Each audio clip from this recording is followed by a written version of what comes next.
Good evening. Welcome to Vibin with Ashley Live. I'm your host, Ashley Live, and we're going to invite Regi Drake back into the room. This is going to be part 2 because we were having so much fun during the first conversation that I realized Instagram was about to cut us off, and we want to continue the rest of our interview with Regi.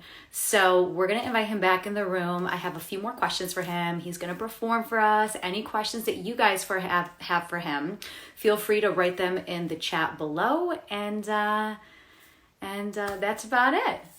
Hi, Paige. Thank you for joining us. We're going to hang tight and wait for Regi to return.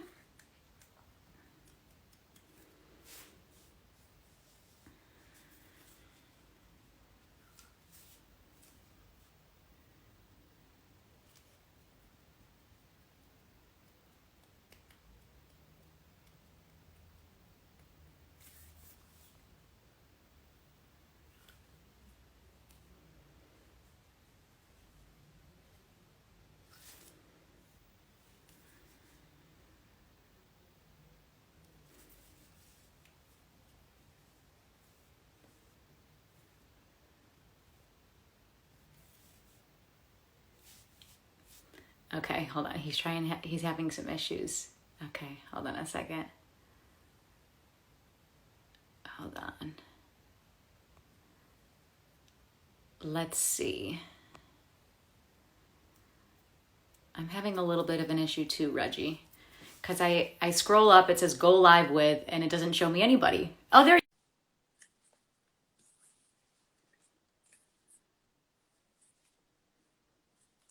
Oh, there it is. We're back. There it is. Okay, cool. I was having the same issue because when somebody comes in the room, you could say go live with whoever's in the room. Yeah. So I'm trying to get you in there, and then it was just showing me like this great thing. I'm like, he's in here. I see him. So, The ghost, I am here. Yeah. you're here. So you've actually performed at some monumental festivals and venues.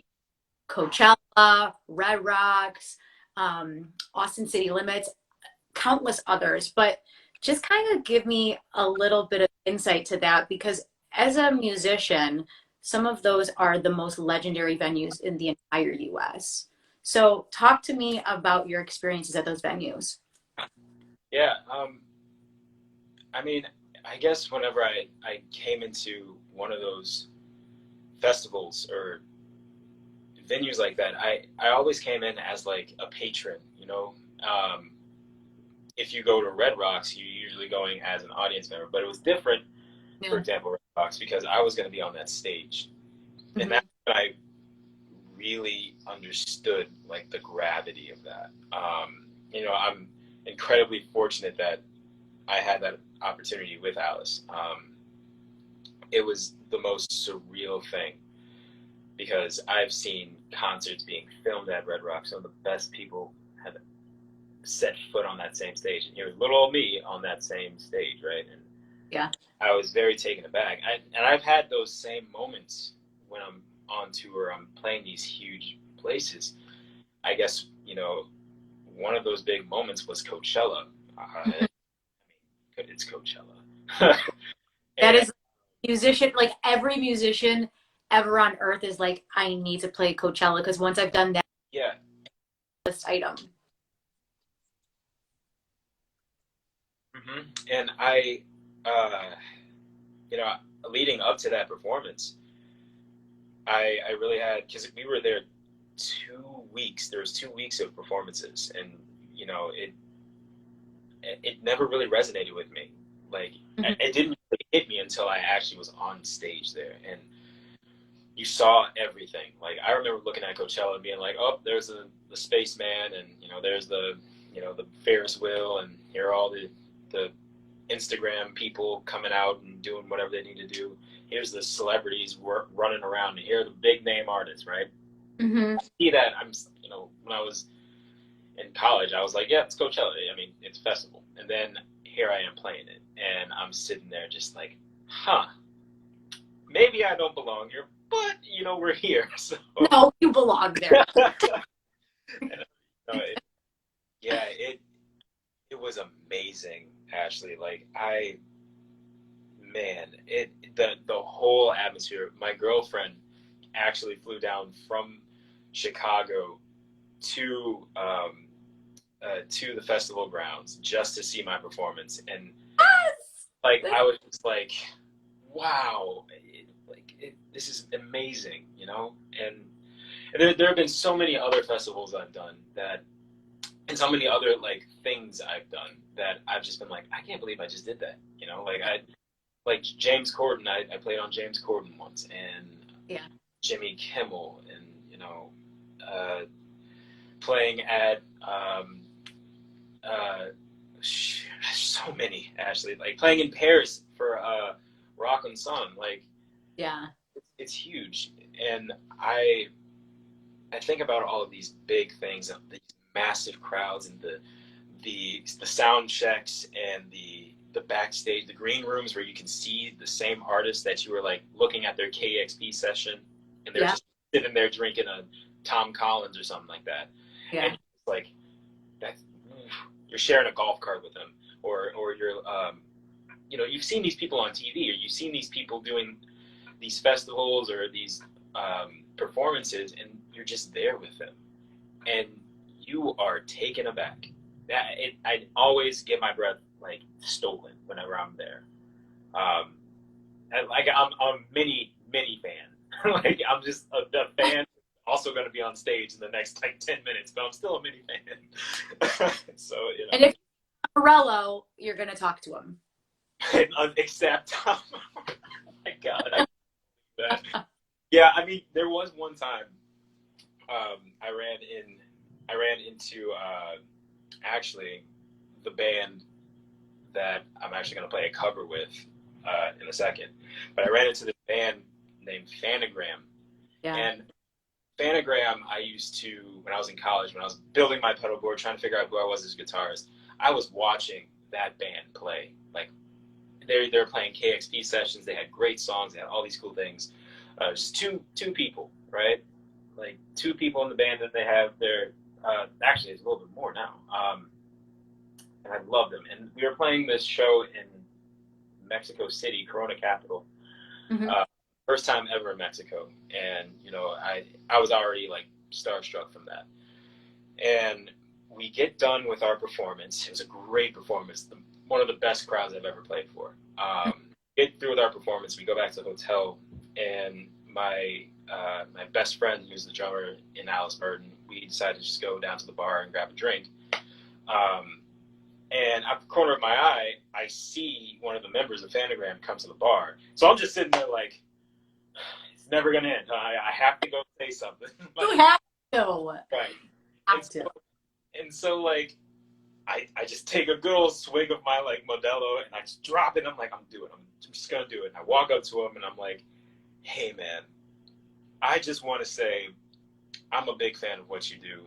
I was playing right before you, and I've been watching Fanagram for quite a while now. I just want to say, like, you're the guy. Good job. He was like, thanks, dude. Where are you sitting at? And I'm like, what?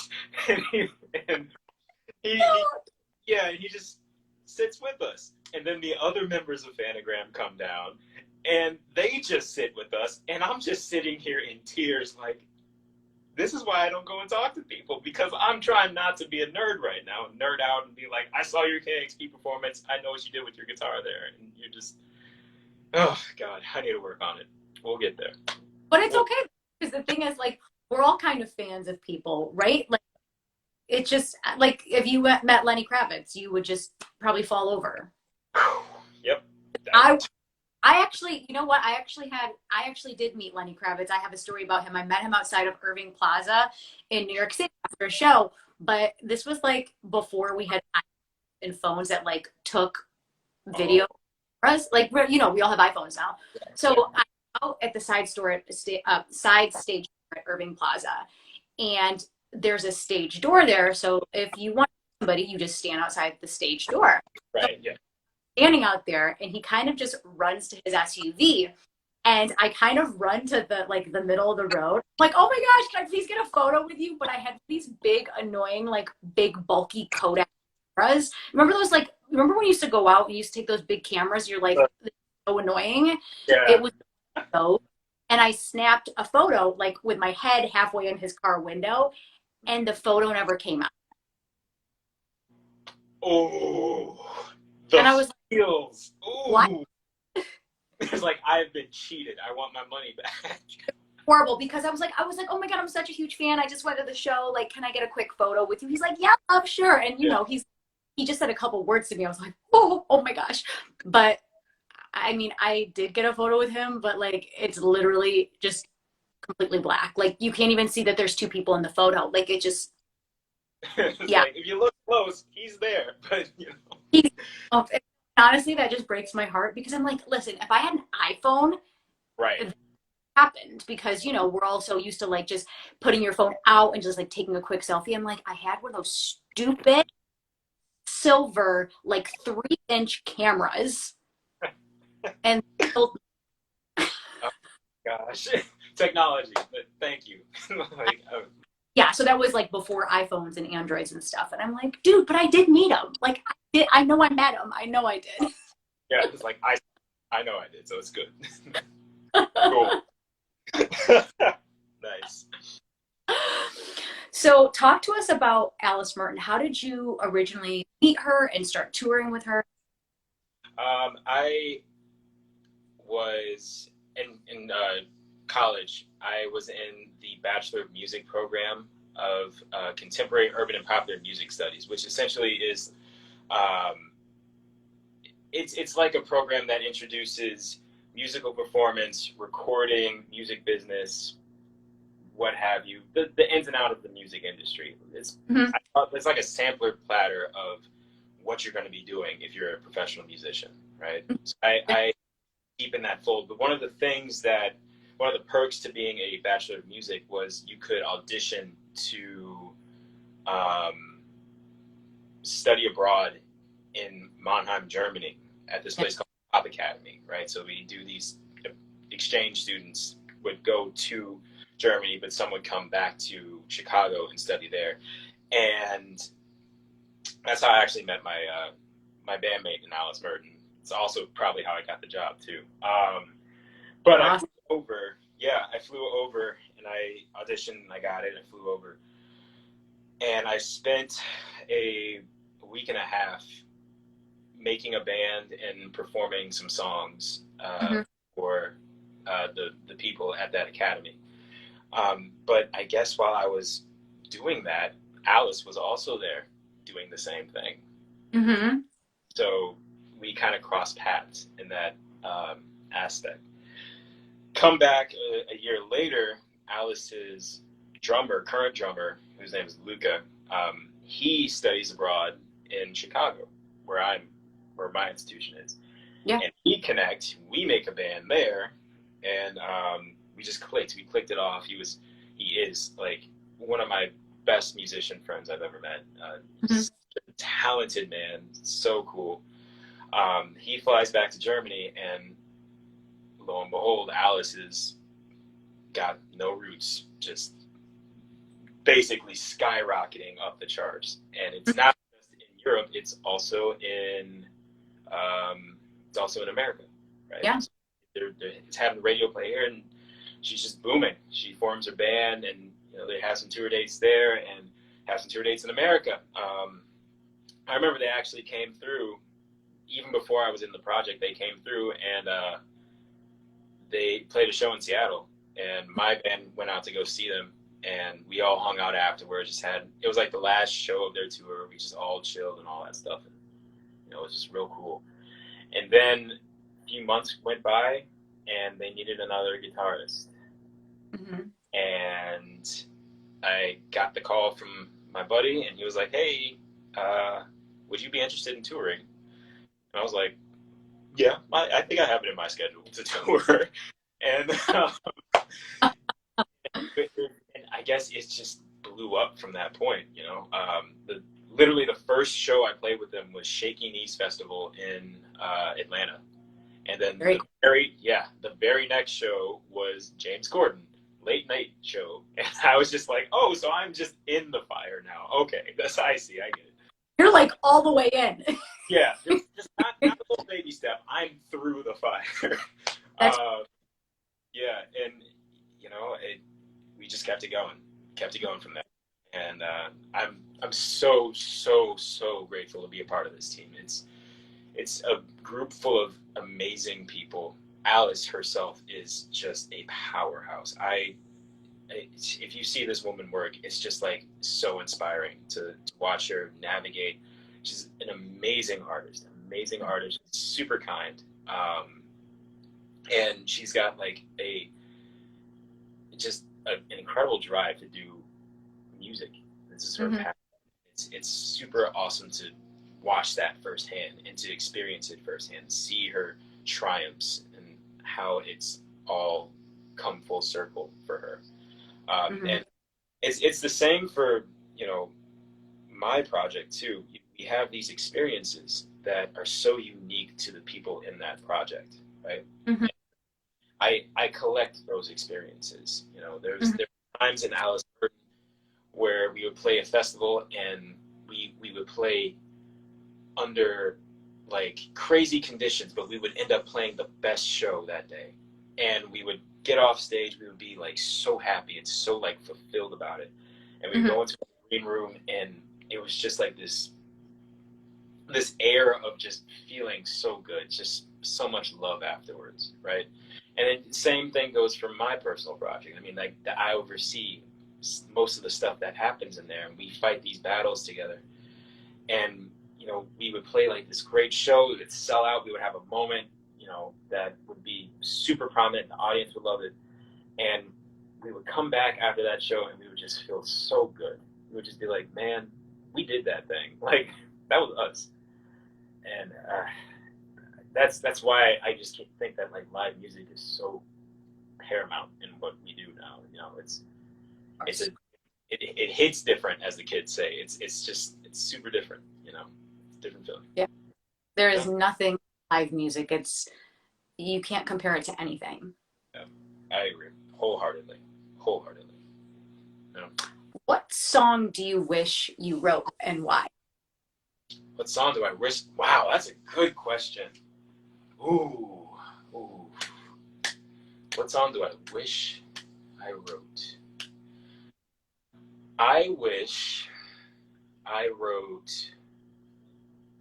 Wow, that is a great question, actually. I think I wish I wrote "Come On Get It" by Lenny Kravitz. Oh, Lenny! Man, if there was that, it's just that's. I wish I wrote that song, but I also wish I wrote "Purple Rain." But I am not even a footnote on Prince's radar, so it's we'll just make that a mega dream. But "Come On Get It." I know it's a new song. It's newer in his catalog,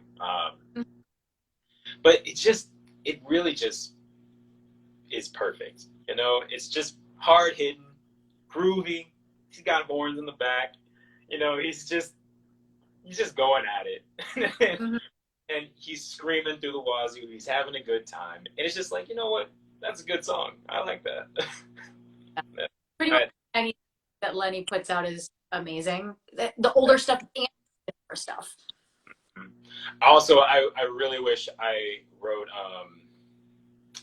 American Woman. Yes. That's my dad showed me that song. Yeah. And I was like, ooh, I dig this. Maybe I'll play guitar. And then I play guitar. So, yeah. Lots of Lenny influences in your life. Lots of them. Yeah. Like, I remember him being, it was like a Pepsi commercial. I remember seeing this little Pepsi, or maybe it was a Coke commercial. I don't know. It was a soda commercial. And it was talking about this little kid who sees I think it was a Flying V guitar in a pawn shop, drinking a Pepsi. And the kid looks at it, and I think he wants to go buy it. And I think he walks away. But then the title is like, "This is Lenny Kravitz," or "Lenny Kravitz at age blah." And I was like, oh, Maybe I'll go to a pawn shop and grab a guitar and hold a Coke or something while I do that. Oh, I love that. Hey, I don't know if I remember that commercial. What year? Do you know what that was? I was young. I remember that commercial so well because I felt like it spoke to me, like only me. But it was an older one. I would want to say like at the end of the 90s, right? Right at the end of the 90s. Yeah. So like Wow. 96 or 7, no, somewhere around that. Yeah. I have to go. I got to go look that. In the YouTube archives and try to find that just Right. because, right? Yeah. It's probably somewhere in there. Yeah. What art and genres have you been listening to in 2020? I've been listening to a lot of. Well, my girlfriend and I do this thing where we play our Spotify Discover Weeklies a lot. I love Discover Weekly. And I've been like a diehard Apple guy. Like I still do. I would go and find the song and buy it just because I wanted to get my song. But I recently really delved into the Spotify train, and I'm like, oh, I'm actually going to use this a lot more. And I think that Discover Weekly was like the biggest factor of that because I see artists that I'm just so into right now, and I'm really in. It tunes its preference to what you listen to a lot. So like right now I'm listening to a lot of like chill hop, you know, like there's a lot of chill hop in my Discover Weekly, and then there's a lot of like hip hop too now. It's a lot of hip hop because when I'm working out, I'm usually listening to hip hop. And then there's a great deal of like neo soul right now. So yeah, there's a lot of neo soul, and it's not just like American artists; it's artists from like the UK too. And I'm staying in that train because it just feels good. The chill hop is very zen. Like I could be driving and yeah, be driving. I just saw my brother's on the chat. Hey, what's up from New York? My brother's actually in New York. Oh, is he? Yeah. Yeah, Nick. Nick Drake. Nick, we were talking about you earlier. Yeah. Guess you have to figure out later, buddy. Yeah. So it was a lot of like chill, because when I'm driving into the city, you know, I'm just really easy and stuff. And just a lot of like neo soul too, you know, just the simple stuff, the easy things, just the kind of soothing. And then when I'm in the gym, I bump like the hardest stuff you can find, like aggressive rock or some hip hop. I don't know. I always like to ask people that question because me too. I am completely obsessed with my Discover Weekly, and it always brings like random people. And it's like, oh, you listen to like Marsha Ambrosia, so we think you like this, and we think you like this and this and this and this. And so like my Discover Weekly, like I listen to it all the time, and then Monday comes, and then I get my new songs, and I love to ask people that question just because like the last person I interviewed was like, oh yeah, I've been listening to like a lot of like 70s rock.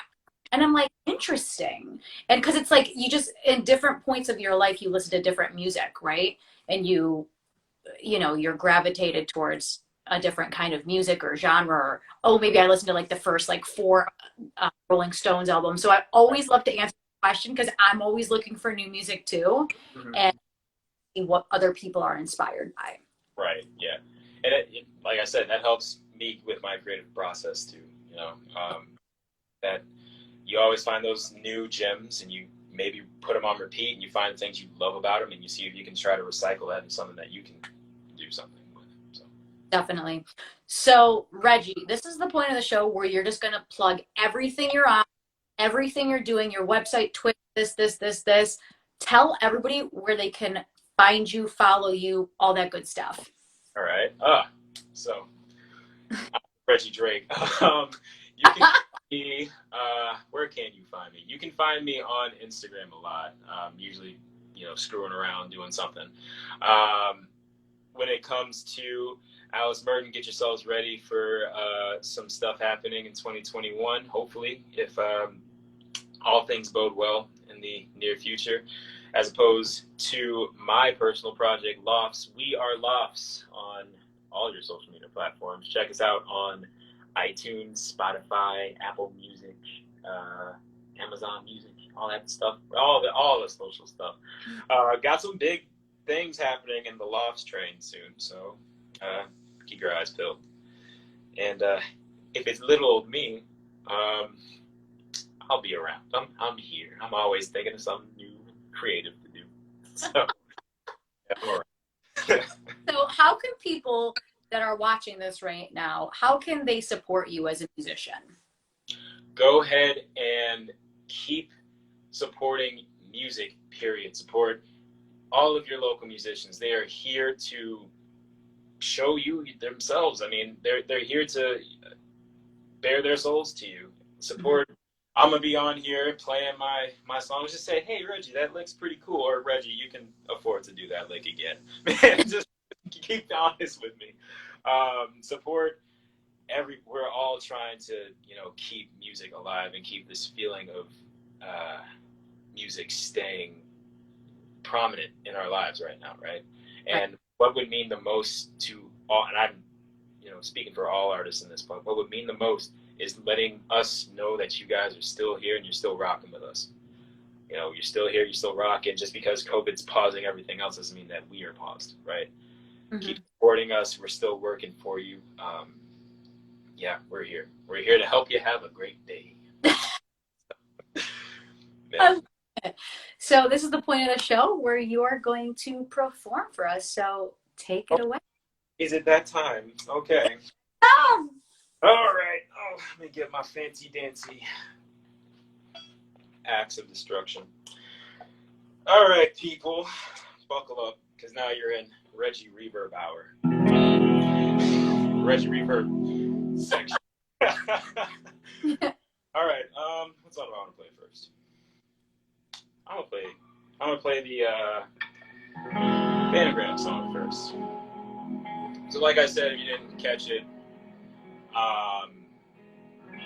I met this band, Fanagram, in Mexico, and had a drink with them. And this is one of their songs. It's called 16 Years. It's my take on 16 years. Hopefully you like it.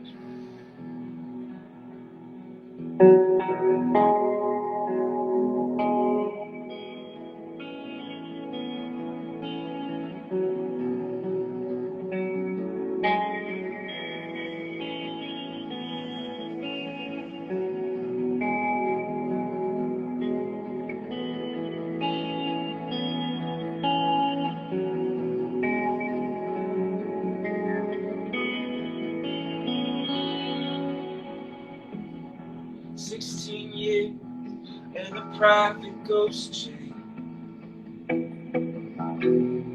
that I know that the miracle chain. Summertime is a whirlwind, and I know that the lights won't invade. 16 years of mechanical joy,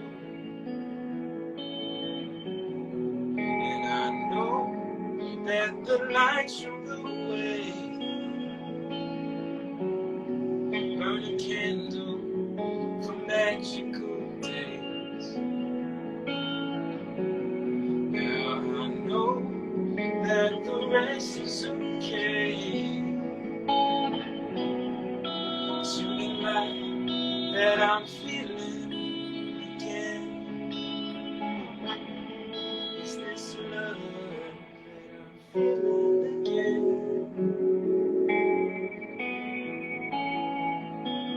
That I'm feeling again.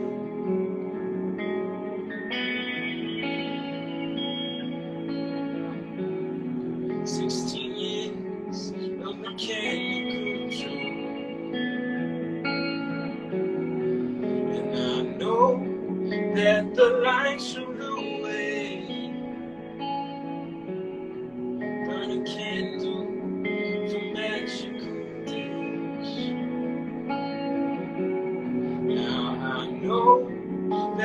Always seems okay.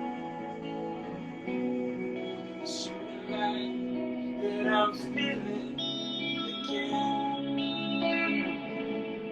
Is this love that I'm feeling again?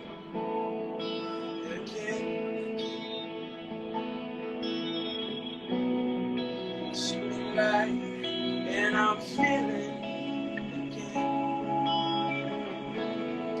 Is this love that I'm feeling again?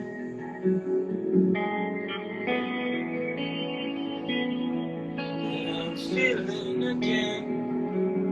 That I'm feeling again.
It's kind of lovely, right?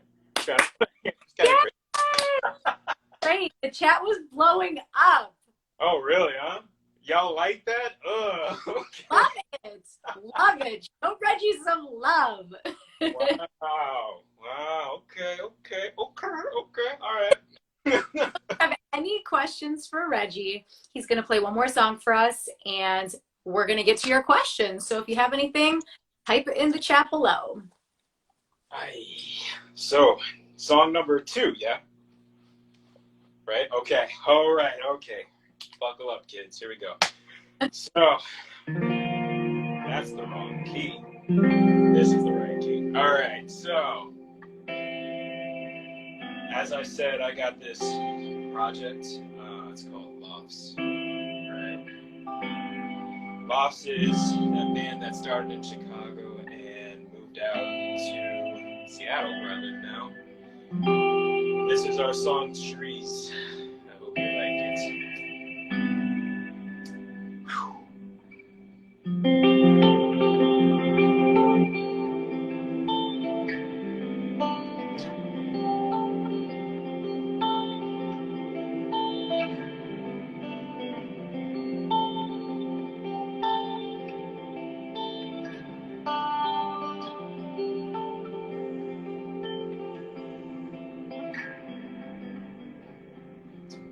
Your lips, I see it in your eyes. Give me my steps back before you cut the ties. I know.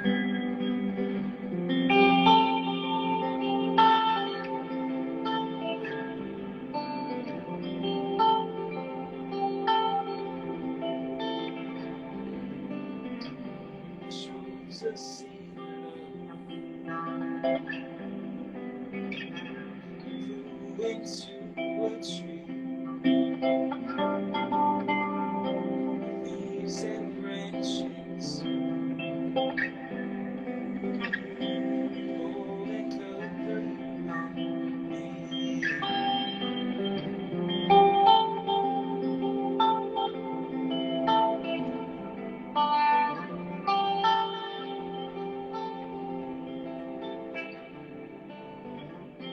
Tears are tolerant, the tower over me.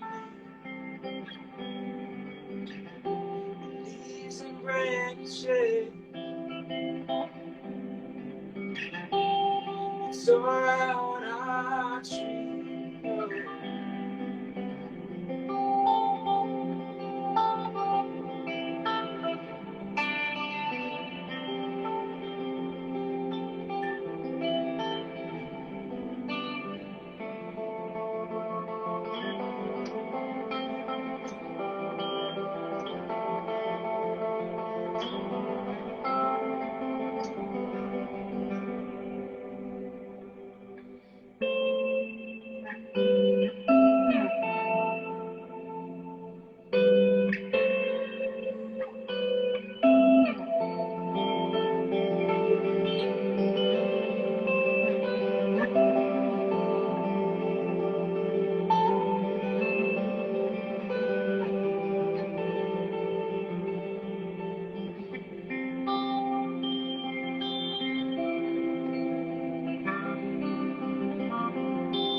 Thank you for joining Regi Reverb Hour.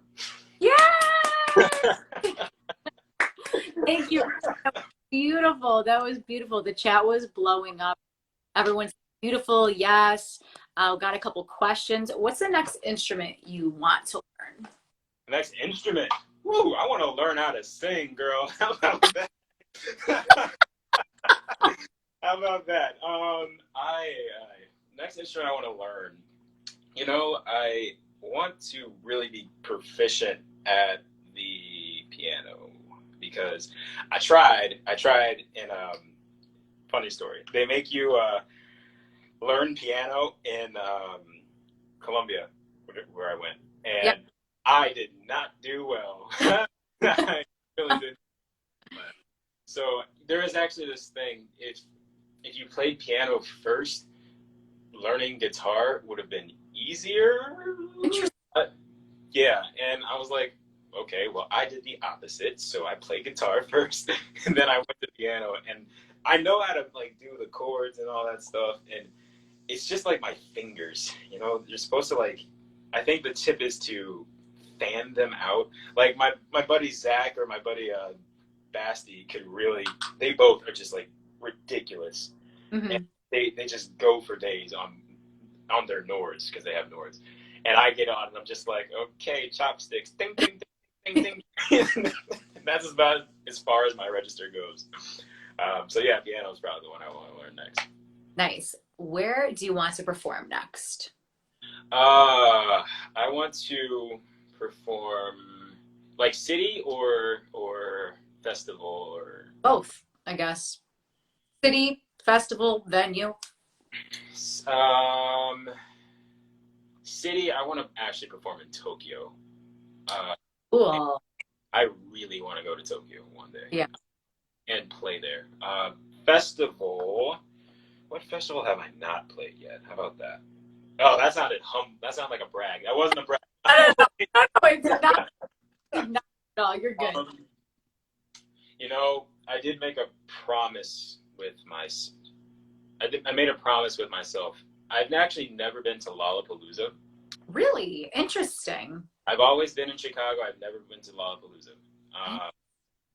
And I said to myself, I only want to go to Lolla if I'm playing at Lolla, right? And it was kind of like just because I wanted to just have the satisfaction of being like, I'm gonna play at Lolla. I did it with Coachella. Maybe I can do it with Lollapalooza. We'll see.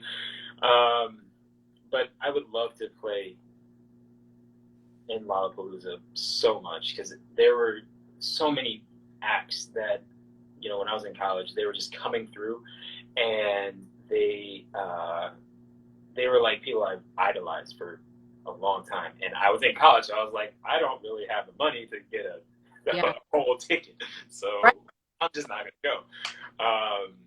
But yeah, Lolla is so great. It's every year they put it on. It is a party, and it just feels so good. So Lolla for sure. Yeah. Someone wants to know, is there a song that has resonated with you this year, or that 2020 has changed your relationship to? Well, that's a great question. Yes, that's for Emily. Huh, okay. A song that really represents this year for me. I know there is one. Because like it's almost like my go-to song. Mm-hmm. But then again, I have a lot of go-to songs. There's this song. It's actually one of my go-to songs is by Foles. It's my favorite band. Go figure. Yeah. They put out 2 albums this year, right? And they meant to do it that way. Their catalog is so huge. But the song that really kind of works with me this year, it's actually a very upbeat song. It just kind of helps me stay positive. It's kind of one of those songs where I'm like, I'm going to be focused. I'm going to stay in that zone today. It's called In Degrees. Okay. And there's no frills to it. It is a feel-good song. It's very dry. Got a lot of sense. It's very dancey. And I put it on just to, you know, like really get my head bobbing, and like it never fails. It never fails to get my head bobbing. Yeah. You know, it's got like little percussion tracks in the back, driving synth. The lyrics are super easy. It just bounces. Mm-hmm. And I think I put that as like my 2020 song because there's just so much happening right now. Totally. And you know, sometimes I just want to literally be in like my own zone and just have a little Regi party, right? So I put that song on. I just feel like a superhero almost. It's pretty great. You need a song that's gonna uplift you and like really just, you know, get you grooving. Right. It's just a groove song. It's just a song full of grooves, and I love it. Yeah. Love a good groove song. Colin wants to know your best tour story. Is this Colin? Hey, Colin. What's up? Okay. Best tour story. Let's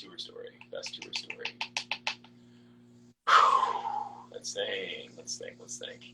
Oh, this is an all right one. This is an okay one.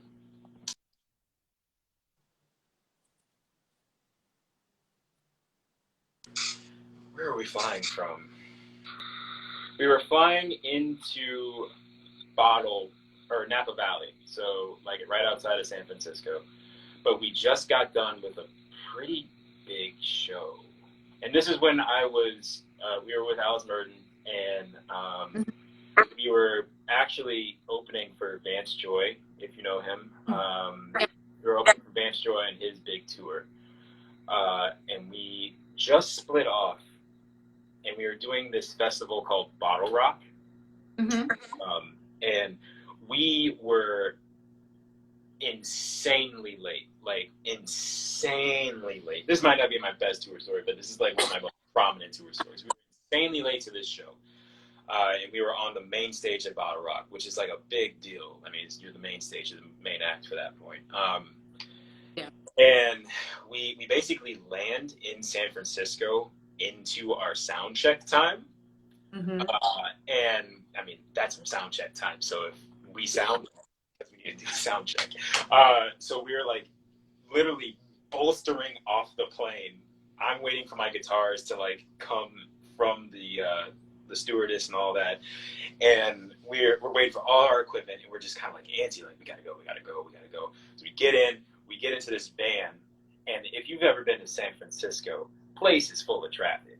Mm-hmm. I mean, the place is like full of traffic. So we're jumping through, we're going through all this traffic, going over the Bay Bridge and all that stuff, and we're driving into, you know, past Napa Valley to get into the Bottle Rock region, right? Mm-hmm. So we can like get in and sound check. We get in there, and all our stuff is everywhere. It is like complete mayhem, complete and utter mayhem. And we're like trying to set things up, go quickly, move. And the stagehands are mad at us to drop my pick. That's how you know I'm so frazzled. The stagehands are mad at us. The band is actually, the band ahead of us is playing a little bit longer set, and it's cutting into our actual line check time. So now we're having less. And so we're kind of freaking out a bit, right? And these are things that are not in our control, really. I mean, if the planes are delayed, the planes are delayed. If traffic happens, right? And we're doing the best we can to, you know, make up time and get ready for that. And we get on stage basically with no sound check, and just like a small line check. Like, is your instrument on? Good. Have fun. Or not, right? And it's main stage, so everyone's out there, everyone's there, and we're all kind of sweating, like, okay, let's do this. We get on stage, and literally, it was like all bets were off. We were like, you know what? We're just gonna play. We're just gonna play. And we did. And it was just so electric and live. And, you know, like I think I broke a string on the guitar, and I'm playing like the single that Alice has with literally 5 strings on my guitar. There's probably a track that's going wonky, maybe. I don't know. It was, everything just kind of felt wrong, but nonetheless, we pulled it off. And the crowd could feel that, right? And then after that insane main stage performance, where we had that great energy, we get off and we have an acoustic session that's literally right across from the main stage, right? Mm-hmm. Across the main stage. And it's just Alice, me, and Luca and I should say. And we played that, and it was even more alive than the main stage performance. So like, we came to this festival. Very cool. We were just going to absolutely bomb, and it just went stupid right. It was so good. Yeah. Man, yeah. I love those moments. It's like trial by fire moments, I'll call them. Yeah, because you can't do anything if a plane is delayed or if you're stuck in traffic. Like, those are things that are gonna happen regardless, whether you fly in the day to perform or you fly in the day before. Yeah, these are the things that happen on tour. Like, things happen. You have to adapt, and you have to do it for this. And that's why I love it. I mean, like, you get up, you fly across the country for a show, and you do it for that experience. Like, no matter what the impedance is, you're doing it for that experience. And that's the stories that form out of that. It's the bonding. It's like, we did that. It's great. Definitely. Well, Regi, that's all the time that we have this evening for Vibin with Ashley Live. But I just want to thank you because we had such an incredible conversation. You shared so many incredible stories with us. We talked so much about Lenny, which I can just talk about Lenny all day, every day. So I appreciate that. Thank you. I need to talk about Lenny too. We should come back together and just talk about Lenny. Set a time. I'm here. Whatever you need. We're going. We're doing. But then I'm going to put you on the spot and you're going to perform some Lenny. That could be fun. Challenge accepted. Okay. Challenge Okay. accepted. I'm into Okay. it. Honestly, I love interviewing people and I love when people perform because that's the way this show all came about was I love interviewing, I love the performance, and I love to bring a community of people together. So let's redo this. You and me, we're going to talk about Lenny and probably Prince and Tom Morello and whatever, and you're going to perform, you know, and then I'm in. I got some Lenny for days. We'll do it. We'll do it. days. We're starting this. It'll be like Right. hour 7. Episode 77 of Regi and Ashley in the Kravitz Chronicles. People are like, who are these two? Why are these two like Why? psychos? Oh God. Yeah. I'm looking forward to it. Now that we said this publicly in this live chat, I'm looking forward to it. So we are gonna set a date and we are gonna bring you Ashley, Regi, and Lenny. And Kravitz time. And I hope he's listening because he'll just be like, yeah, man, you did all right. You did all right. Talk about Lenny just all day, every day. So I just want to thank you so much for taking the time to chat with me and sharing the gift of music with us. And anybody who's in this chat room, please, please, please follow Regi's musical journey, support his bands, buy merch, give him a follow. If you have a Venmo, please, what's your Venmo or any of those, Cash App, any of that? I guess there's Regi Drake. I didn't even think of that. There's a I'm putting on the spot. So. No, thank you so much for having me. It was a blast. It's great to talk music. It's great to play again. I appreciate it. I appreciate all y'all for dealing with me. So good stuff. Right. So much fun. We had so much fun this evening. Like I said, please, if you don't already, please follow Regi. Please follow me. I do this show all the time. Vibin with Ashley Live. I bring you amazing musicians. So please support my musicians that I have on this show because they're awesome. That's why they're on my show. Happy. Thank you so much, Ashley. Thank you guys for listening in. I hope you have a great night. Stay safe. Keep listening to music. Yeah, that's cool stuff. Yeah. Enjoy the rest of your weekend. Stay safe. And we are going to get that Lenny show in the books. Yes, we are. I saw your little show open. I saw that. Nice. Cool. Good stuff. Thanks so much. Thank you guys for joining us and enjoy the rest of your weekend. Have a good night. Thank you, Ashley. See you soon. You're welcome. Bye.